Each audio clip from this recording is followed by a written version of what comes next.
providing you with pertinent information as to how you can get your distinction.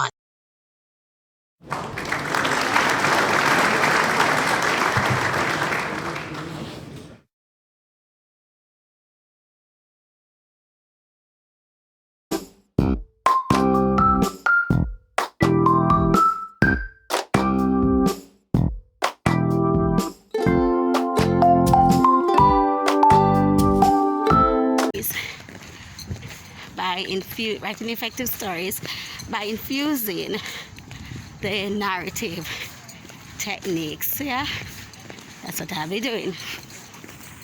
Good evening, everyone. Today we shall be looking at how to write effective stories by infusing the narrative techniques in these stories.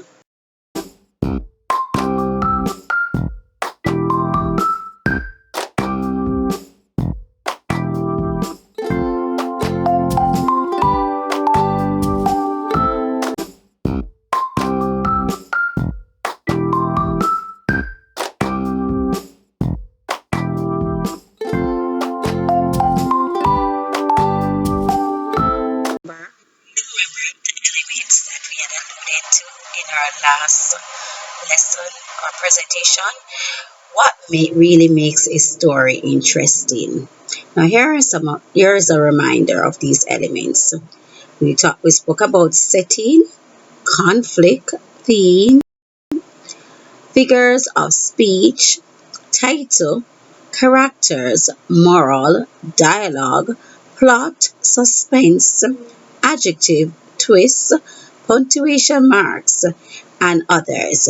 Now, we are going to be looking at paying close attention to those elements that, of course, are necessary in order to make your stories interesting. Okay, stay tuned.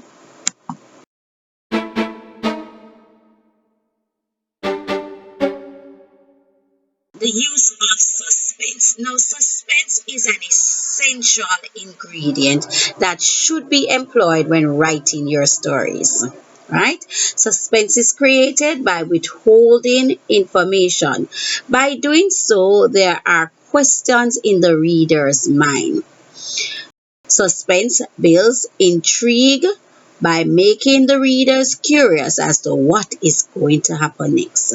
Let us see, we're going to examine a passage or a paragraph and see how the writer uses suspense. Paragraph of the story, and we're going to try and identify the use of suspense and of course the questions that would have been in the reader's mind having read this paragraph. Okay, so here it goes. Mr. Alexander Carmichael, Executive Brand Manager of Exquisite Distribution and Production Limited, or rather former brand manager, could not believe his present misfortune. As he sat in the back of the pickup truck with his hands folded across his legs, he contemplated his next move. A million questions plagued his mind. How could he have been so gullible? Why did he not see the loopholes in the contract? What had possessed him to sign? He closed his eyes, trying to block out the events of the morning, but to no avail. The words, "You are fired," not only gripped his heart, causing him to feel as if he was having a heart attack, but it seemed also to have taken a permanent resident into his cranium. He closed his eyes again, and he remembered the day it all started. What are the questions? What are some of the questions that are in your mind at this time?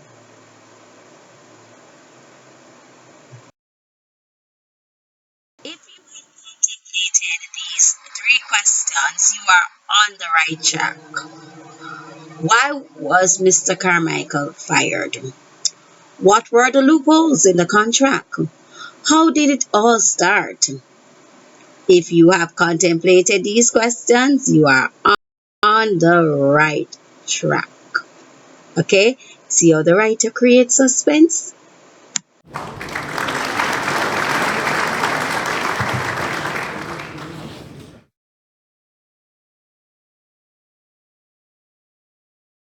Okay. Next elimination is looking at is the use of figures of speech. Now, figures of speech are important in a story as they enhance the story by allowing the readers to be actively engaged in the story. However, figures of speech should be used sparingly in the story. Do not use figures of speech merely for the purpose of using them. They should add value or substance to your story.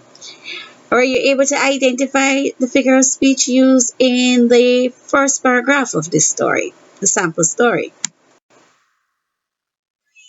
to identify the following figurative devices. A million questions plagued his mind. Hyperbole. If you are able to identify that, go ahead and give yourself a pat on the shoulder. Rhetorical questions. How could he have been so gullible? Why was he unable to see the loopholes in the contract? What had possessed him to sign? Those are all rhetorical questions. Repetition. He closed his eyes. Alright, good. Simile is also used. You are fired not only gripped his heart, causing him to feel as if he was having a heart attack. Right? If you are able to identify all of those figurative devices, go ahead and give yourself a pat on the shoulders. Remember again, figurative devices should be used sparingly and appropriately. Do not overuse them. Do not use them merely for the sake of using figurative devices. Okay? That is vital in your story. Another element that is vital in your story is the use of contrasting characters. Now, contrasting characters allow your story to be interesting. Characters may differ in many ways, such as their speech or language, their goals or ambitions, their religion, their occupation, their level of education, their sex or gender, their values or their perceptions or view on life. Okay, good. And it's very important that you use these contrasting characters because it enhances your story by making it more interesting. Contrasting characters. Let us examine how the writer infused contrasting characters. Let's read. Singing her favorite song, Miss Independent, his secretary, Martha P. Top, was into his office and had declared that she had the best news ever. Martha, what is it? Don't you see I'm busy? Sir, when you hear what I have to say, you will not hesitate to put that pen down. Okay, Martha, you have 5 minutes tops. Well, sir, you know the deal that you have been dying to seal with the International Bismarck? Well, sounding all excited as if she has just won the lottery. You will get the chance to do so. In fact, today, your next client will be Mrs. Sidney Sadler. Martha, you mean the Sidney Sadler, the CEO of International Bismarck? Why didn't you say that? I have so much to do. Grab our company's file and cancel all my meetings. I have to prepare. Are you seeing how the writer infuses the contrasting characters? Right, so we know that the gentleman he is he's the executive brand manager, and of course he's very busy. And his secretary, of course, is a female, right? Secretary, right? So we see the difference there in terms of gender, sex, and we also see the difference in terms of their mood.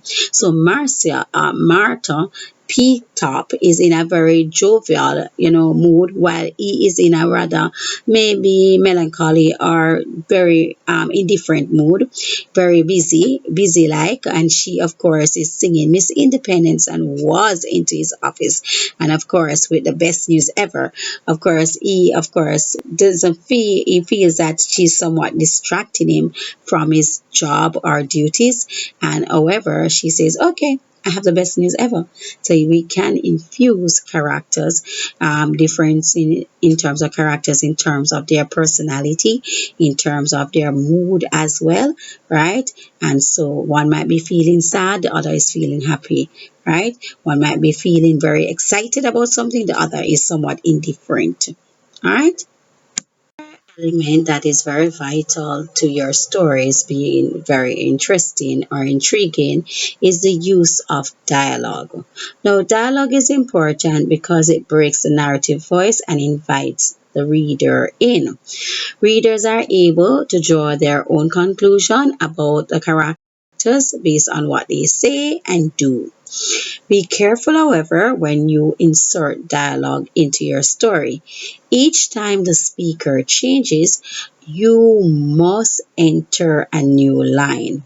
All right, and that is important, and your teachers would have told you that is important so that you are able to detect who is saying what, okay, in your stories. Remember also to enclose the dialogue. These are the exact words of the speaker in quotation marks. Following paragraph and see how the writer infuses dialogue. Notice how the writer's use of quotation marks. Only the exact words of the speakers are enclosed in quotation marks.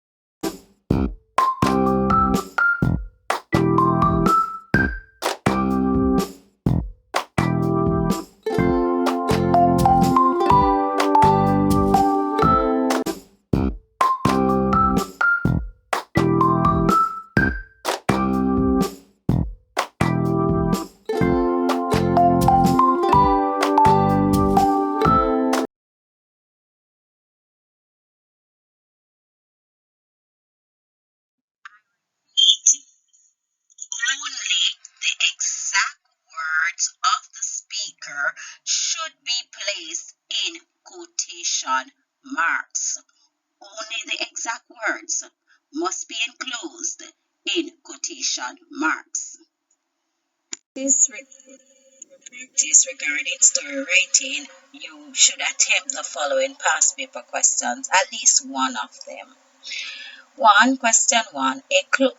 A cold hand grasped his wrist as he slumped to his knees. Write a story which includes this sentence.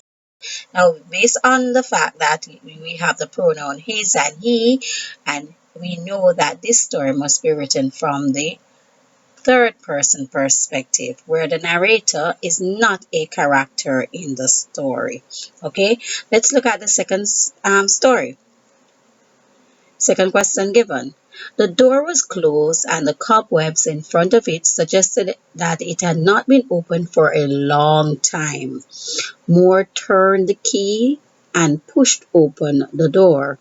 Write a story which includes this sentence. Here, you can write a story based on the first person or the third person perspective, depending on the storyline that you want to have. And then the third option is that to write a story based on the picture that is given. Now, it is important, therefore, that you infuse some of the elements that we have discussed earlier in your stories. Attempt one of these stories and see where you're at. You can of course feel free to send me your stories, and I will place something in the description box where you are able to do so. And also I will be giving you a sample of a story, one of these stories, so that you can identify all the elements that are embedded in it, and to see how you can also infuse these elements when you write your stories. I trust that you have learned something from this presentation. May God bless you. All the best to you in your examinations.